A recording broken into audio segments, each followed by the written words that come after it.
Hi, this is Gabe from FluentForever.com. In this video, we're going to talk about the French vowels. Now, French vowels can be a bit tricky. There are a lot of them. But the better your ears get, the simpler they'll be to keep track of, and the better you'll produce them. My main goal in this video is for you to get familiar with the IPA symbols for these vowels, and then get a rough sense of how these sounds fit into your mouth. We'll be talking a little bit about tongue placement, so just to give you a rough sense of that, we're going to try this. Compare E, and A in English, as in seat, set, and sat. You'll notice your tongue starts up high, E, then goes to the middle of your mouth, and then goes down to A. So your tongue can go up and down. It can also go forward and back. Compare as in bet and as in but. Your tongue goes forward for and then pulls back for bet, but. If you'd like a much more in-depth discussion about vowel formation, check out some of the videos linked below. But for the beginning, that's about all you need. With that out of the way, let's get to some French. We'll start with three vowels you're relatively familiar with. E, and U. The only thing really new here are the symbols. Uses this big curly E symbol. It's effectively the same vowel you'd use in English words like red and elephant, and it shows up in French in words like crème and fête.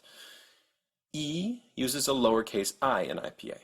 It shows up in English words like see and flee, and in French words like idiot and ni. U is a lowercase u in IPA. It should sound relatively familiar as in English's shoe or sue. Just be careful with it. In most accents of English, we actually start words like shoe with a different vowel. The same vowel as in foot. So we go foot, shoe, shoe. In French, they go straight to U. So instead of shoe, they have chou, and instead of sue, they have sou. So, moving on. Let's look at A, E, and O. A used to be a lot more complicated. Once upon a time, you needed to keep track of the difference between A and A. Bat and bat, which I can barely hear and really barely pronounce. Thankfully, that distinction has vanished from the standard Parisian dialect of French, which makes our job a lot easier. You have bat and bat, they're the same. A as in chat is pretty close to our A as in dog or father.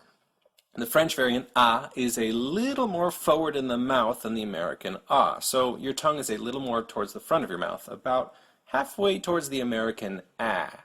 So you have shot, chat, and chat. Now, A. A is halfway between and E. You remember how E was high up in the mouth and was in the middle of your mouth? Well, A is right in between those two. O, as in so, sounds a lot like the American English O as in so. The biggest difference is that the American English variant is actually two vowels. You start at O and then you end at U, so you go so. The French version stays put. There's no U at the end. So to compare them, you have so in French versus so in English. So, so. Now come a bunch of rounded vowels. Now French makes extra vowels by taking a tongue position you already know, say E with your tongue all the way up and in the front, and then rounding the lips without moving the tongue.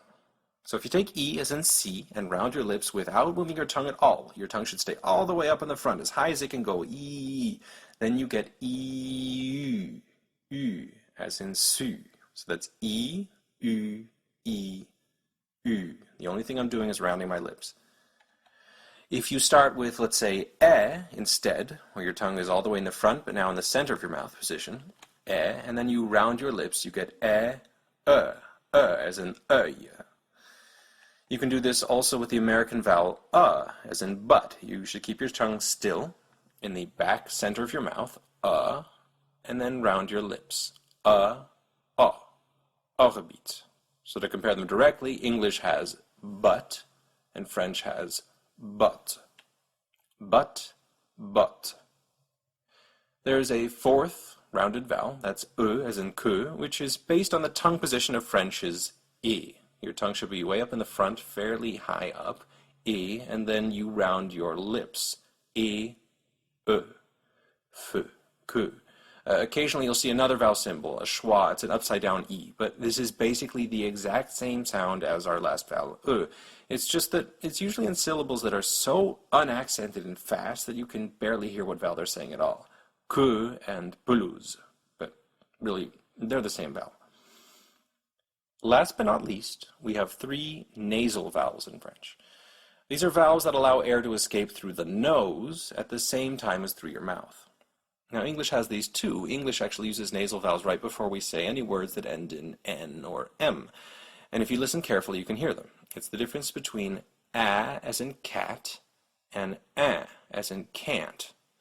You can tell that the air is coming out of your nose because of what happens when you pinch your nose. I'll do that now. You could say cat just fine, but can't sounds kind of funny.